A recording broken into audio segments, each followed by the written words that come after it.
En la próxima hora, un gran tema nacional será sometido al juicio de la opinión. Tendremos un fiscal y un defensor. Ustedes darán el veredicto. Modera Silvia Corso. Muy buenas noches, bienvenidos a Veredicto, el programa de los grandes debates nacionales aquí en el Canal 1. Cada semana nos reunimos a debatir o a estudiar un tema de interés nacional con sus protagonistas o con expertos, quienes aquí actúan como defensores o fiscales. Ustedes al final son quienes emiten el veredicto. Vamos a empezar a contarles de qué se trata el debate de esta noche. Hay un proyecto en el Congreso que en este momento está en trámite que busca otorgarle a los miembros de la fuerza pública el derecho o destituirle el derecho a elegir. Ojo, elegir, no elegir y ser elegidos, solo votar. Pero ustedes son los que al final van a dar su veredicto y decir si están de acuerdo o no con este proyecto que apenas está en trámite en el Congreso. Antes de que empecemos este debate, vamos a regalarles algunos argumentos que les servirán para tomar su decisión. La Constitución de 1991 ratificó que las Fuerzas Armadas de nuestro país no pueden participar en política de ninguna manera.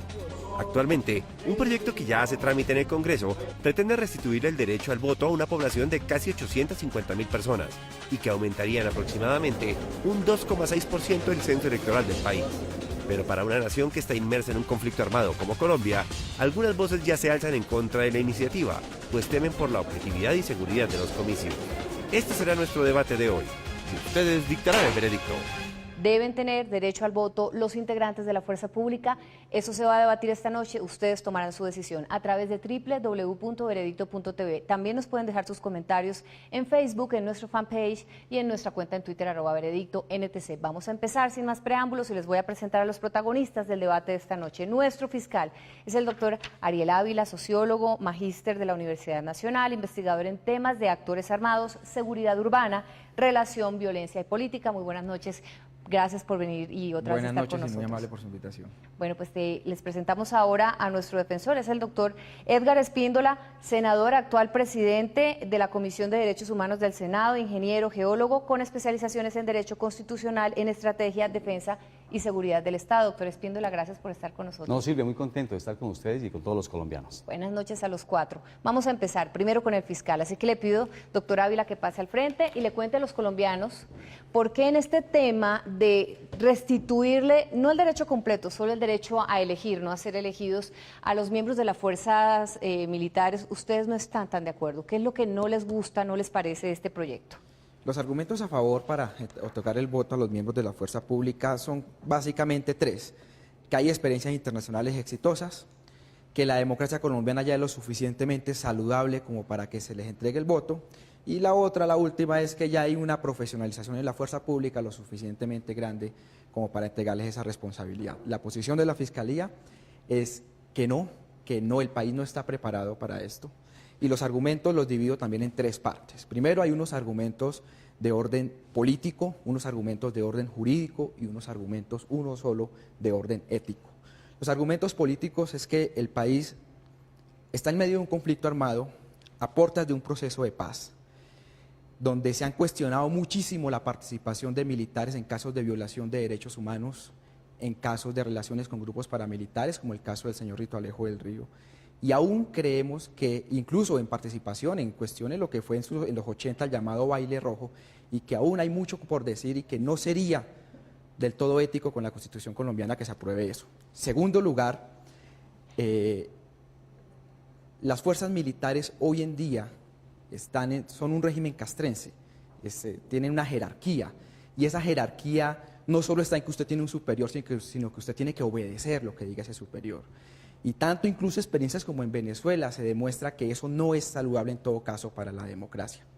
Los argumentos, hay un tercer argumento en este punto, y es que desafortunadamente aún tenemos situaciones, no a nivel nacional, pero sí a nivel regional, de experiencias negativas, de vinculación con propuestas incluso ideológicas de sectores de las fuerzas militares, posturas incluso que van en contra de la propia Constitución, y tampoco ahí sería saludable. El tema del argumento ético es que las fuerzas militares tienen el monopolio de la fuerza. Son las llamadas a custodiar las elecciones el día de la votación. Son las llamadas en muchos casos a proteger los candidatos a cargos públicos. Y está demostrado que uno no puede ser ni juez ni parte a la vez en esta situación. Por último, el argumento jurídico es que primero Colombia tendría que pasar por un proceso de posconflicto, tendría que pasar por un proceso de verdad, por un proceso de justicia y reparación, tendrá que ir mucho para poder llegar al voto. Me parece difícil que en temas como el fuero penal militar, que es discutido en el Congreso por senadores, representantes que son elegidos por voto popular, se pudieran presentar temas complicadísimos de chantaje electoral. Entonces, la Fiscalía considera en general que Colombia no está preparada para ese asunto. Aún porque hayan 20 o 21 países con experiencias positivas en eso, no significa que la realidad colombiana sea esa.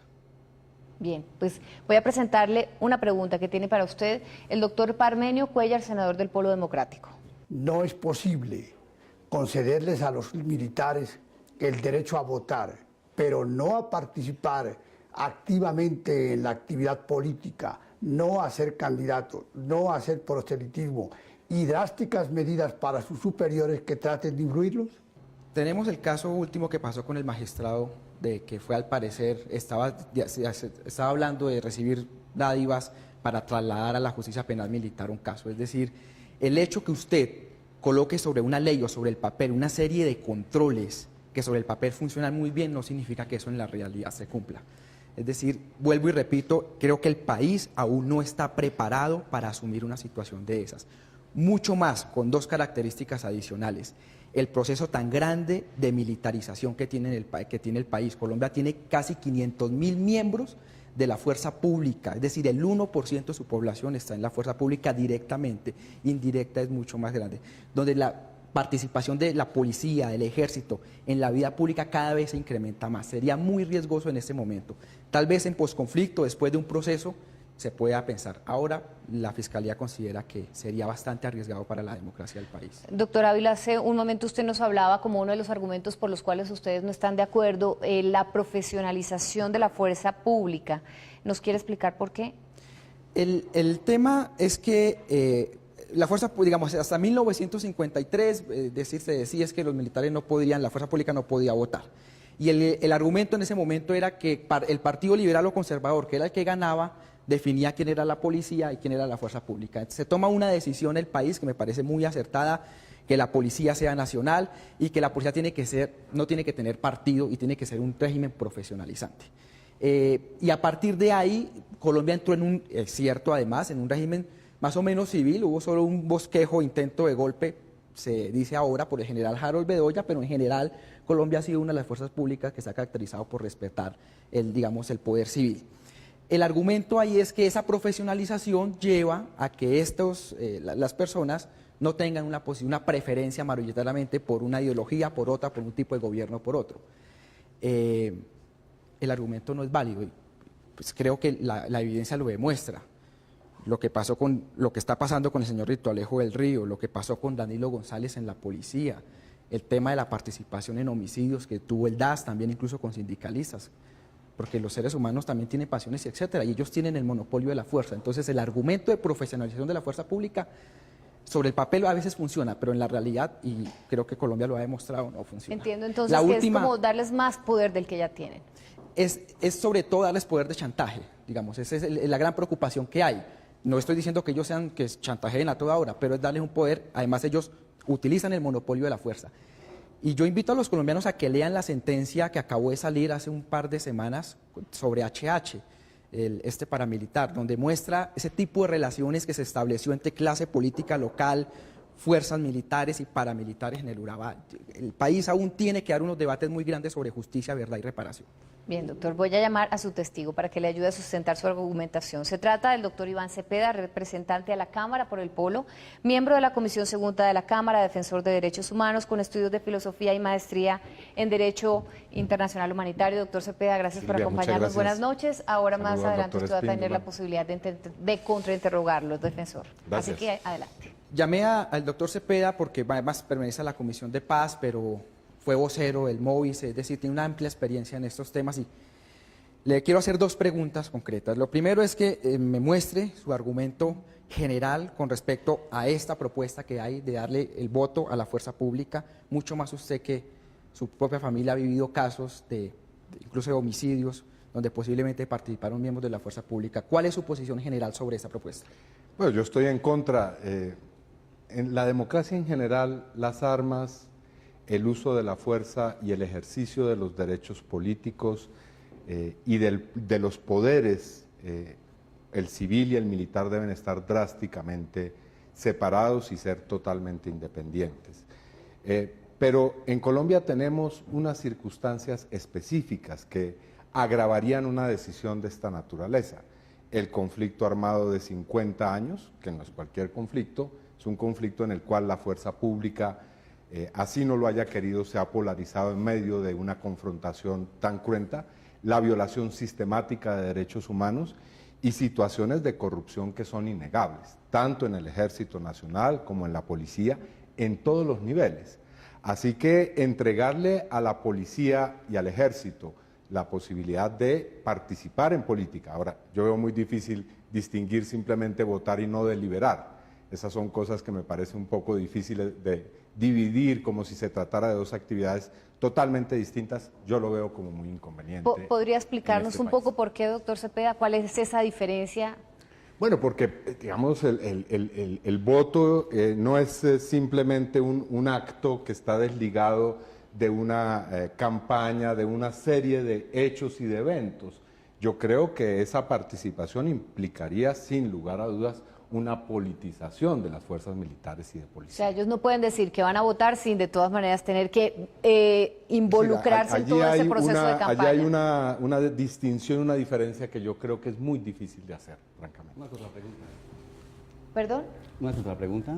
No, ahora cuando Ok. termine nuestro fiscal le voy a dar la posibilidad. Señor defensor, gracias. Una segunda pregunta. En el Congreso se vio el tema de lo que fue la reforma del fuero militar, después que la Corte lo termina tumbando. Uno de los argumentos de la Fiscalía, y por eso yo lo llamo, es que resultaría muy complicado ser juez y parte, que a la vez que un tema tan complicado los militares pudieran elegir en la fuerza pública una serie de senadores en la lógica suya de diferenciar el voto de la simple deliberación.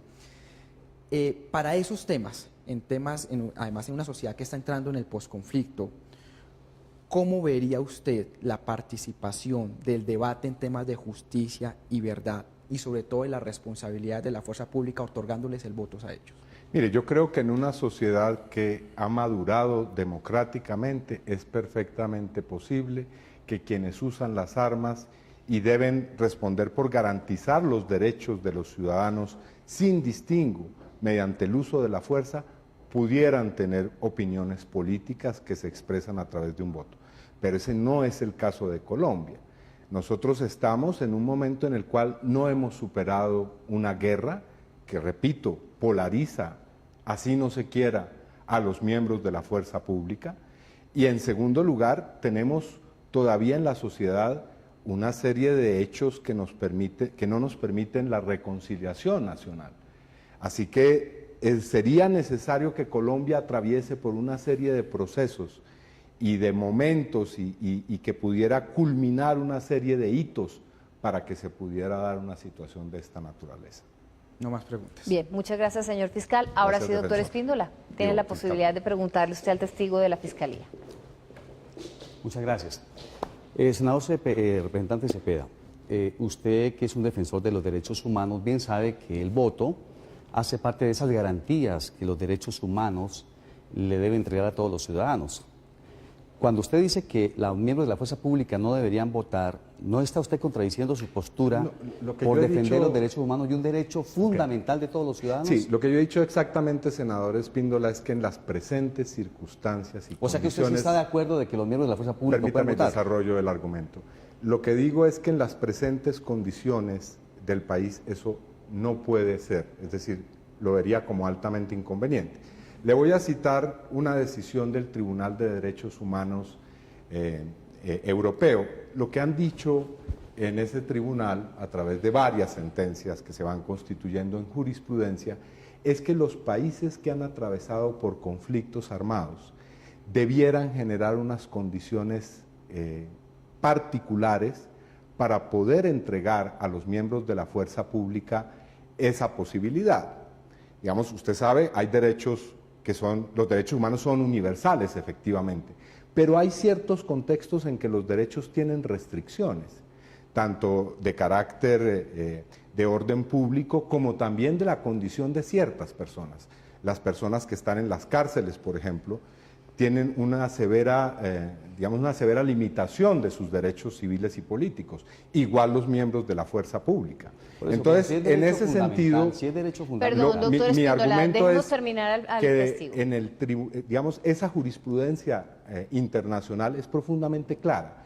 Los países que han atravesado por conflictos armados requieren realizar unos cambios democráticos y construir una solidez institucional que permitan que en un momento, yo no sé, cuando estemos en una fase avanzada de una transición a la paz y a la democracia en Colombia, esa posibilidad pudiera discutirse. O sea, ¿usted estaría de acuerdo en ese escenario? En un futuro lejano tal vez sí. En condiciones de pronto Sí, diferentes. en unos cambios en los cuales los miembros de la fuerza pública no cometan violaciones como por ejemplo los falsos positivos, no estén incursos en situaciones de narcotráfico, no corran el peligro de estar aliados con paramilitares o de cometer otra clase de delitos. No digo que todos los miembros de la fuerza pública los cometen en Colombia, pero en las actuales circunstancias es imposible. Pero ese es un caso particular y no estamos hablando del derecho Bueno, no, fundamental. yo diría ni tan particular. Si usted abre las páginas de los periódicos, todos los días tenemos un nuevo escándalo de la policía. Bueno, hasta ahí pregunto. Bueno, podríamos hablar de eso extensamente. Bueno, senador. ¿usted quiere terminar su argumento? No, bueno, ahora? yo digo, no, todos los días estamos enfrentados a hechos que comprometen muy seriamente a los miembros de la fuerza pública.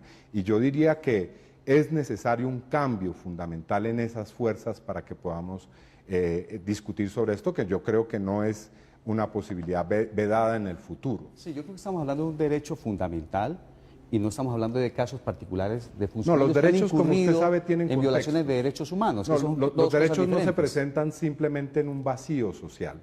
Y lo que ha dicho la Corte Europea de Derechos Humanos es correcto. Sociedades que atraviesan por conflictos armados o los han superado recientemente no pueden convertir a sus fuerzas militares y de policía en fuerzas de participación electoral.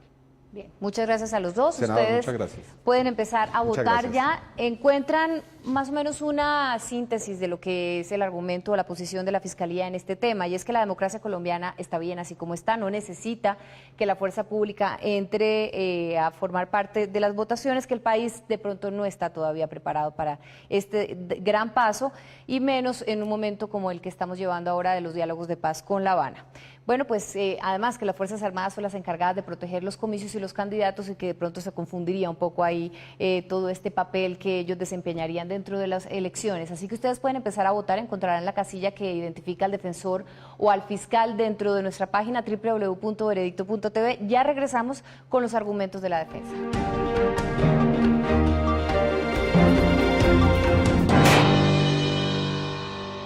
Le voy a comprar estos zapatos a Mauricio. ¿Pero será que sí le gustan? ¿Qué importa? A mí me gustan, yo me los voy a llevar.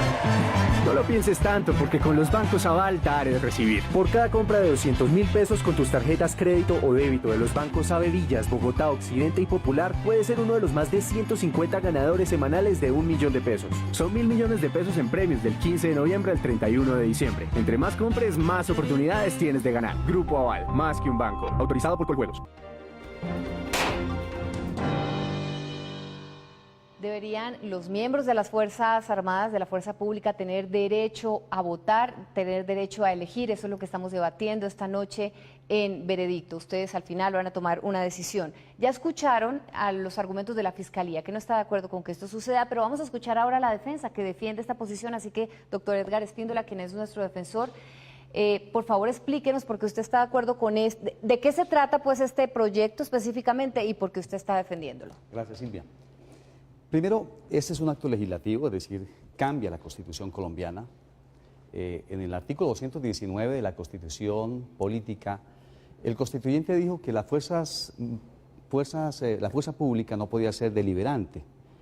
Y cuando hablan de no deliberantes, que no pueden ser candidatos a ningún cargo de elección popular, que no pueden ponerse en camisetas en favor de un partido o de otro, que no pueden participar activamente en discusiones políticas. Y también el artículo 219 les quitó el derecho al sufragio, no podrán votar. Frente a ese elemento, nosotros consideramos que hay una vulneración del principio de la igualdad. El artículo 13 dice que la igualdad debe predicarse para todos los colombianos sin excepción. Y entonces cuando se le prohíbe a los miembros de la fuerza pública votar, participar en las decisiones democráticas, dado que el voto es secreto, el voto es una expresión de la intimidad, del querer del ciudadano, pues sentimos que hay una violación flagrante frente a un grupo de ciudadanos que lo único malo que hacen es defender la vida, honra y bienes de los colombianos. Fíjese, aquí en Colombia le hemos venido quitando lentamente la posibilidad a los miembros de la fuerza pública de realizarse. Por ejemplo, a los soldados profesionales y a los infantes de marina se les quitó el subsidio familiar, olímpicamente se les quitó el subsidio familiar, y hoy los hombres que ponen el pecho por la vida de todos los colombianos no tienen subsidio familiar. Pero es más, un soldado colombiano gana 5.800 pesos para que desayunar, almorzar y cenar. Le hemos quitado las posibilidades de una buena nutrición, llamemos así. Pero además de eso, la Ley Cuarta de 1992 no les ha reconocido a los activos como a los retirados unos derechos a que en su momento se les otorgó a la gran mayoría de funcionarios. Entonces les hemos venido quitando ahora el derecho a votar, al derecho de opinar. Nosotros planteamos en este acto legislativo que hay que mantener la no deliberancia, compartimos que no pueden ponerse en camisetas, ni fundar partidos políticos, ni ser candidatos a nada, pero que el derecho al voto sí lo puedan ejercer. Fíjese, Silvia, en las principales democracias del mundo lo hacen. En los Estados Unidos los miembros de la fuerza pública votan, en Inglaterra votan, en Chile, en Paraguay, en Uruguay, en Brasil, en México, en España, y aún en gobiernos de izquierda. El caso, por ejemplo, del Ecuador, el caso de Venezuela, el caso de Centroamérica y Nicaragua. Muchas democracias del mundo le permiten a los miembros de la fuerza pública votar. En otras palabras, el hecho de ser miembro de la fuerza pública, el hecho de tener un uniforme, no los puede hacer menos ciudadanos que los demás. Es más, la Declaración Internacional de los Derechos Humanos habla del voto como una expresión y una garantía mínima para todos los ciudadanos. Colombia firmó y adhirió a estas convenciones. En conclusión, la oportunidad para que los ciudadanos que son miembros de la fuerza pública voten, pues lo deben hacer. Claro, es que estamos aquí hablando y el fiscal está colocando unos casos particulares de falsos positivos. Eso nada tiene que ver con el voto, nada tiene que ver con la expresión del que vota, porque pudiéramos pensar lo mismo que el funcionario público, el alcalde que cometió una irregularidad o el funcionario que se vinculó con algún mal procedimiento, entonces por eso también los demás miembros de la sociedad no pueden votar. Y en ese escenario yo sí creo que estamos hablando de casos particulares, creo que el fiscal no ha puntualizado, creo que está dirigiendo el debate por donde no es. Me parece que lo que estamos devolviéndole la posibilidad a estos ciudadanos que sufren también, que pagan impuestos, que aportan también con sus impuestos al desarrollo del Estado y que por supuesto les preocupa lo que le pasa en la nación. Una pregunta ahí, doctor Espíndola, y es, de todas maneras, la fuerza pública tiene que ponerse al servicio del gobernante de turno, con todo su gabinete y todo su programa de gobierno. ¿Cómo podría garantizarse una imparcialidad ahí si precisamente los miembros de la fuerza pública han tenido derecho a votar y de pronto no votaron por el que ganó? Bueno, primero que todo el voto es secreto, seguirá siendo secreto. No importa, es algo interno. Es secreto, es decir, la gente va y deposita su voto. Claro, pero es una convicción interior de la persona que forma parte de la fuerza pública. Debe ser así. ¿Cómo hacer que se garantice el hecho de que va a apoyar de todas maneras a la persona por la que él internamente en su fuero interno no votó? Bueno, pasa con igual. Hoy, por ejemplo, el Código Penal habla del procedimiento electoral. Y aquí se mencionaba por parte del fiscal que la preocupación de que sean coaccionados. No, aquí hay un delito que se llama el constreñimiento electoral. Quien induzca, presione a alguien para votar, en la vida civil inclusive, pues es sujeto de una pena. Igual pasaría con los miembros de la fuerza pública. Pero fíjese, el fiscal decía que no podíamos darle el derecho a votar a los miembros de la fuerza pública porque ya son profesionales, porque la profesionalización impide. Al contrario, hoy nuestra fuerza pública es mucho más capaz, mucho más competente, mucho más preparada que en los años del Frente Nacional, cuando la policía y el ejército era partidista, cuando el golpe de Rojas, en la Constitución de 1991 amplió la democracia directa y complementó con otros mecanismos la participación de los ciudadanos. Y en ese sentido, como tenemos ciudadanos capacitados, inteligentes, que piensan, pues pueden tomar determinaciones para saber por quién votar en el momento que tengan que hacerlo, el voto secreto.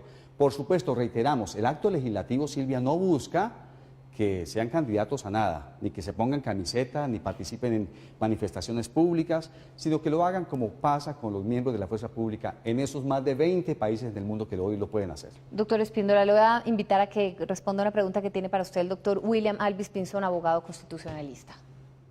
¿Cómo evitar la manipulación política en ámbitos de libertad restringida, como sucede en el caso de los militares, donde existen instituciones como la obediencia debida? Bueno, fíjese, este tema como tal se ha mencionado ya. Ni la fuerza pública podría presionarse como el alcalde pueda presionar a sus colaboradores o el gobernador también, porque el Código Penal ha sido claro, el constreñimiento electoral es un delito. Y tenemos el Código Penal que también podría ser aplicado en un momento determinado cuando a un miembro de la fuerza pública lo coaccionen precisamente para tomar alguna determinación. Lo que estamos aquí hablando en esencia es que el ciudadano que es miembro de la fuerza pública por tener un uniforme lo estamos penalizando, le estamos quitando el derecho de ser ciudadano. ¿Cómo devolvérselo? ¿Cómo, si son nuestros héroes de la patria, por qué no le permitimos que se exprese allí íntimamente a la hora de tomar la decisión por quién va a gobernar su municipio o su departamento o aún su país? Yo creo que eso es lo mínimo que podemos garantizarle a un miembro de la fuerza pública y la ley está ahí para prevenir ese tipo de constreñimiento electoral. Bien, doctor Espíndola, voy a llamar entonces a su testigo esta noche. Es el teniente coronel Manuel Moreno, presidente de la Asociación Internacional de Lanceros Interlanza y oficial del Ejército entre 1955 y 1976. Le invito a que pase al frente. Coronel, buenas noches y muchas gracias. Es todo suyo, así que usted puede preguntarle lo que quiera.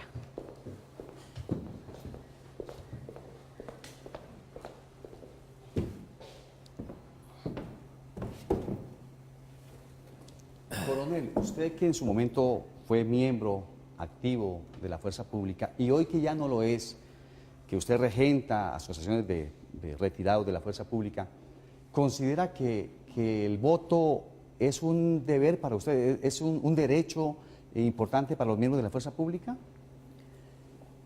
Mi doctor, ya no tengo el uniforme, pero sigo luchando por la patria hasta la muerte. El voto es muy importante, muy interesante para nosotros. Somos ciudadanos igual que todos los colombianos y estamos en un país social de derecho, como lo dice el artículo 13 de la Constitución. Y esa igualdad debe ser para todos en iguales condiciones, como lo ejercen los demás países civilizados y modernos del mundo, donde están los países líderes, exactamente como Estados Unidos, como Inglaterra, y aquí la mayoría de los países de América, Centro y Suramérica hacen esa votación, de manera que es absolutamente indispensable el voto. Mire, el voto es algo que es una necesidad imperiosa, es un derecho inalienable de los seres humanos. Y prohibir el voto es una violación a los derechos humanos y a las normas legales y justas y humanas de una sociedad como es la nuestra en Colombia. Coronel, muchos piensan, inclusive aquí se ha planteado que si los miembros de la fuerza pública votan, puede haber una guerra civil porque van a hacer política con fusil. Hay una confusión enorme entre participar y el voto. ¿Usted qué cree de eso? Yo pienso, como soldado y como campesino de la clase popular que soy, y que he recorrido los campos del país y he visto la violencia, que es un concepto absolutamente mentiroso. Ese es un árbol, es un muñeco navideño que se viene gestando desde tiempo atrás. Pero los militares hemos sido formados y hemos jurado en los cuarteles defender la patria, las leyes y la Constitución Nacional, de manera que eso en ningún momento cabe en la mente de ningún colombiano. Nosotros somos amadores, enamorados del país, de la gente, de la sociedad. Somos cultos, respetuosos y disciplinados, y también muy entregados a la subordinación de la autoridad legítimamente constituida, de manera que estamos dispuestos a seguir sirviendo y cumplir con ese juramento nacional. Y ya para finalizar, ¿usted cree que devolverle el derecho a los miembros de la fuerza pública para que puedan elegir el derecho del sufragio motivaría más a esos ciudadanos que tienen hoy puesto un uniforme y que están discriminados?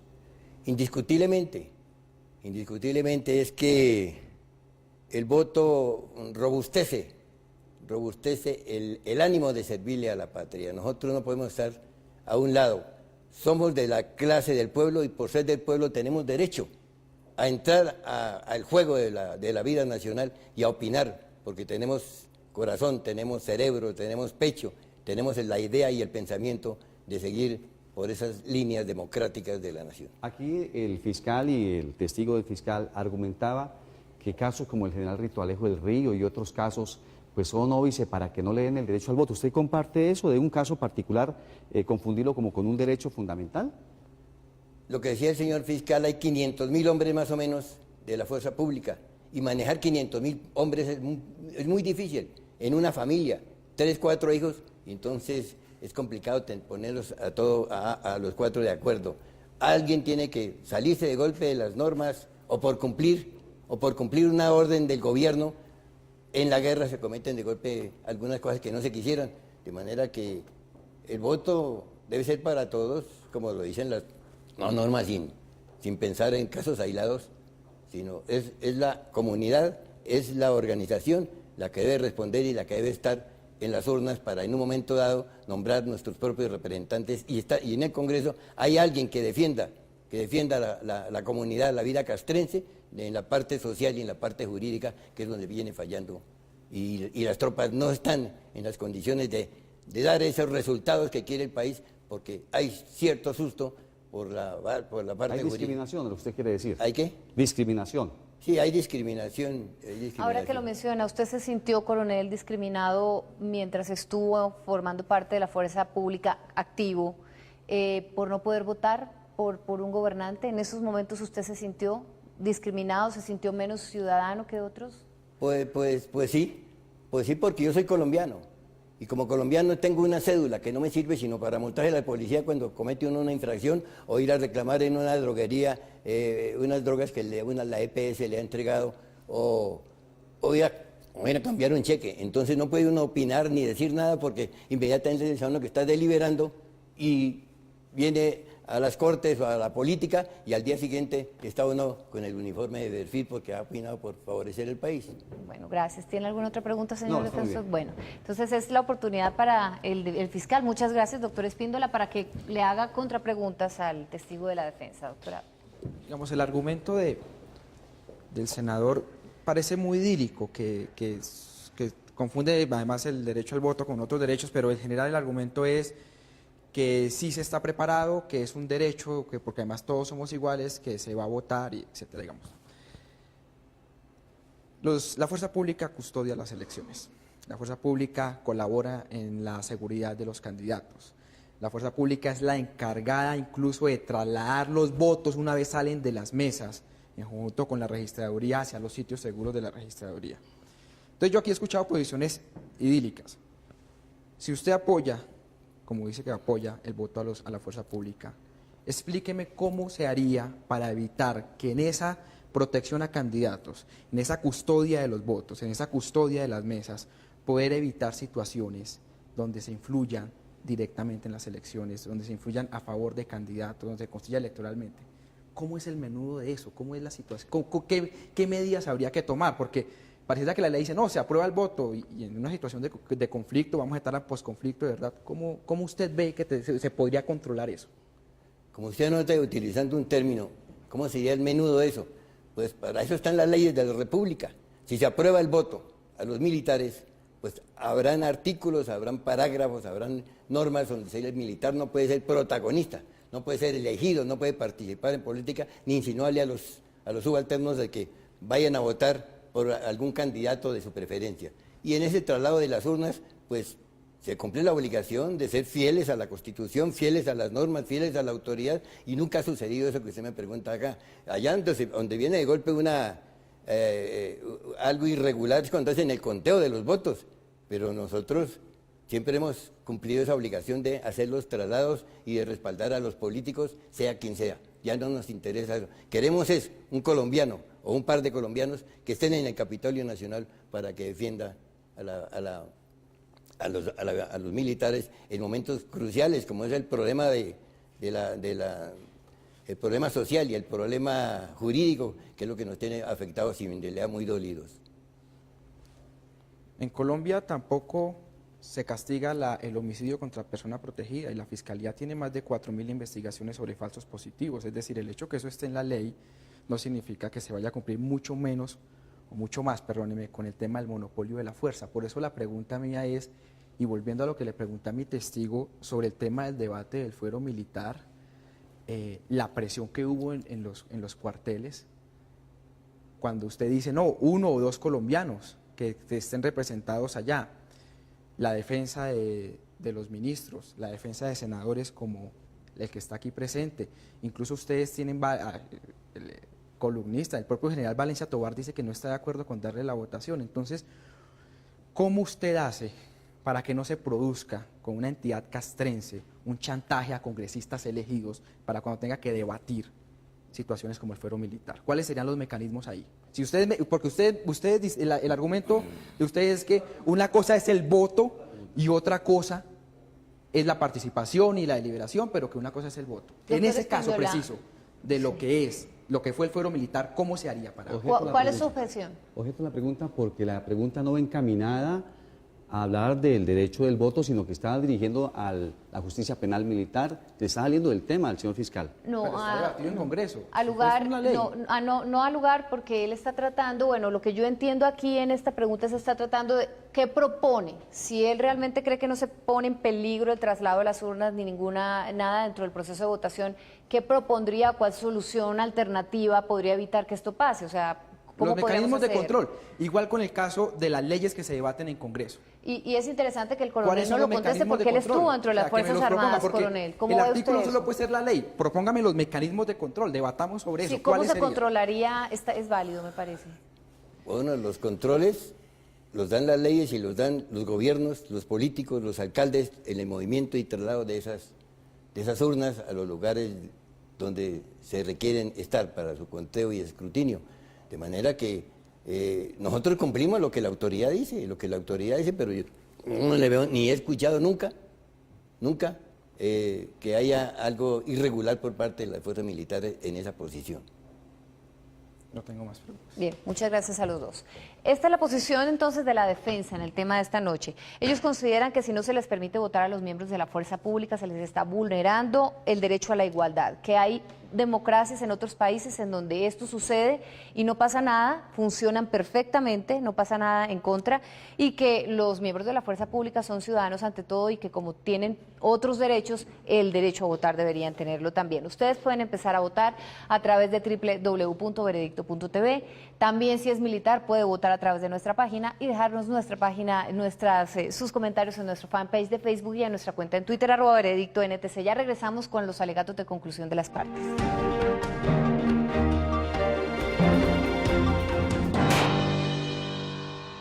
Todas las niñas jugamos a ser grandes, pero para mí nunca fue un juego.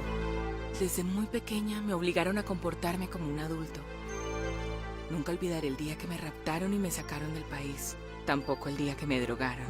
Y todo comenzó cuando hice clic en confirmar. En las redes sociales no todos son amigos.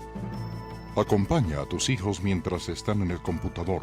Una campaña de responsabilidad social de NTC Televisión. ¿Deberían las fuerzas militares tener derecho a elegir a sus gobernantes? Es el tema que hemos estado debatiendo esta noche. Ustedes han escuchado ya al defensor y al fiscal, cada uno con sus testigos, hablar sobre este tema y debatir sobre este tema. Vamos a escuchar sus alegatos de conclusión. Y el primer turno es para nuestro fiscal Ariel Ávila. Así que adelante, doctor. Usted nos ha venido diciendo durante todo el programa que no está de acuerdo, que eso no debería suceder y que no se garantiza el derecho a ser elegido o a las elecciones, no se garantiza del todo si unos miembros de la fuerza pública están en este momento tomando parte. Entonces, por favor, trate de concluir sus alegatos. Uno de los principales retos que tiene el país en este momento es poder separar las armas de la política. En los últimos 200 años, acá se toman las armas y se justifica políticamente. Aquí vivimos el genocidio de la UP, se vivió todo el tema del baile rojo, el asesinato de sindicalistas, entregando incluso el entonces director del DAS, eso no es historia patria, eso fue hace muy pocos años, Jorge Noguera, listas para asesinar sindicalistas. En un país que está viviendo un proceso como actual, que está por entrar en un proceso de posconflicto, internacionalmente está demostrado que para el tema de verdad, justicia, reparación, pero sobre todo garantías de no repetición, es muy complicado, bajo incluso el contexto que tiene el país, entregarle el voto a aquellos que tienen el monopolio de la fuerza. Incluso en temas de doctrinas militares, como lo que fue el tema del enemigo interno, donde se consideraban enemigos líderes sociales, partidos políticos enteros, donde mucho de esa gente está regresando al país, que ve una esperanza para hacer política, sería muy difícil. Y hay 2 datos que les quiero entregar a todos ustedes. Del total de genocidios que ha habido, que hubo políticos en Colombia, 12 tienen apenas sentencia. El resto están totalmente impunes. 2, nosotros, el país, está requiriendo en este momento hacer una apertura democrática a sectores históricamente excluidos en el suroccidente y suroriente del país. Sectores que históricamente se han señalado de pertenecer a X o Y grupo armado ilegal. Les pregunto a ustedes, ¿serán que aquellos que tienen la responsabilidad de cuidarlos después de que salgan, esa gente pueda hacer política, que decían lanzarse, o incluso aquellos que dejan las armas y vienen a hacer política, tendrán la suficiente capacidad para distinguir, una vez se les dé la capacidad de tener voto y poder elegir senadores y congresistas? Gracias, señor fiscal. Doctor Espíndola, es su turno. Ha estado tratando de convencernos todo el programa de que no se pondría en peligro ningún proceso electoral si los miembros de la fuerza pública votaran. Así que concluya sus alegatos, por favor. Para nada, yo creo que es un derecho que debemos devolverle a los miembros de la fuerza pública, porque el hecho de ponerse un uniforme no los hace menos ciudadanos que los demás. Ya les dije, pagan impuestos, sufren con lo que le pasa al país, sufren las malas políticas de los gobiernos. ¿Por qué no permitirles que opinen en secreto? Claro, que no sean candidatos, reitero, ni que se pongan camiseta, ni que salgan a echar discursos, pero que sí tengan la oportunidad de expresarse como ciudadanos que son. No comparto con el fiscal, porque el fiscal está aquí hablando de reforma constitucional, está hablando de la justicia, está hablando de que si le damos la posibilidad a los miembros de la fuerza pública que voten, se vuelven delincuentes porque supuestamente se van a llevar las urnas. Son 2 cosas diferentes. Este es un derecho fundamental a que tiene derecho todos los colombianos. El artículo 13 ha dicho que el principio de la igualdad es para todos los colombianos. Entonces uno no entiende cómo que sí paguen impuestos, pero que no tengan la oportunidad de opinar en secreto con el voto. Y reitero, esto no es nuevo en Colombia. En Colombia antiguamente votaban los miembros de la fuerza pública, pero más con la aparición de la Constitución del 91, donde tenemos más partidos políticos. Ya no tenemos el bipartidismo que le hizo tanto daño al país. Más partidos políticos, mayores posibilidades de expresión. Hoy la fuerza pública es una fuerza que se ha preparado, que cada día está evolucionando más democráticamente. ¿Cómo profundizamos la democracia si no le permitimos a un grupo de ciudadanos que participen? Le decimos, bueno, usted sí puede ser ciudadano, pero ojo, no vote, no participe, eso es un delito. No hay que confundir que el hecho de ir a votar es como si salieran a disparar. Eso hay una confusión enorme en la postura del señor fiscal. Yo sí creo profundamente que si en los Estados Unidos, que es una democracia muy sólida, se hace, si en Inglaterra, en Chile, en México y otros países que ya les mencioné, le dan la posibilidad a los miembros de la fuerza pública que voten, ¿por qué no hacerlo en Colombia? No que participen activamente, reitero, porque hay una confusión, pero lo que sí creo y estoy convencido es que nosotros no podemos ser tan legalistas que cercenemos un derecho fundamental consagrado inclusive en la Declaración de los Derechos Humanos para todos los ciudadanos. Colombia firmó y se adhirió a esa declaración y en consecuencia tiene que darle esa garantía a todos los colombianos sin excepción. Y reitero, el hecho de que se tenga un uniforme no significa que sean menos ciudadanos que los demás. Muchas gracias, señor defensor. Pues ustedes ya escucharon a las partes que no van a hablar más. Ahora ustedes tienen la palabra a través de nuestra página de internet www.veredicto.tv. Ustedes van a encontrar la casilla que apoya cada uno de los 2 argumentos, pero también déjenos sus comentarios en @veredicto_NTC y en nuestro fanpage de Facebook. Voten y ya regresamos.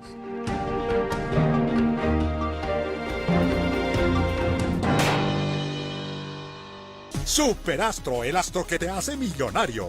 3 oportunidades de ganar con la misma apuesta. Si aciertas los 4 números más el signo, ganas 40,000 veces lo apostado. Si aciertas los últimos 3 números más el signo, ganas 800 veces lo apostado. Si aciertas los 2 últimos números más el signo, ganas 50 veces lo apostado. Sin importar el signo, a todos nos gusta el billete. Adquiérelo en cualquier punto de venta afiliado a su red. Juega en nuestros sorteos Astrosol en el día y Astroluna en la noche. Superastro, un producto afiliado a su red. Lo más importante es ser imparciales. Porque tenemos una comunicación directa con la opinión pública para investigar los temas que a ella le interesan. Para encontrar la verdad y convertirla en noticia. Para tener un estilo propio. A ustedes, gracias por elegir la independencia.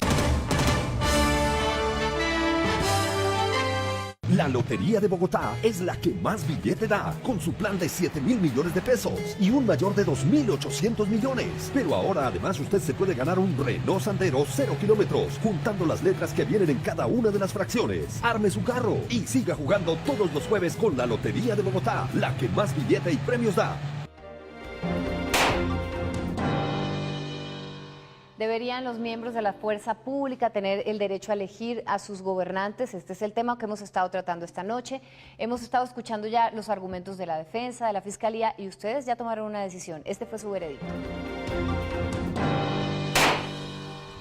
Este es su veredicto.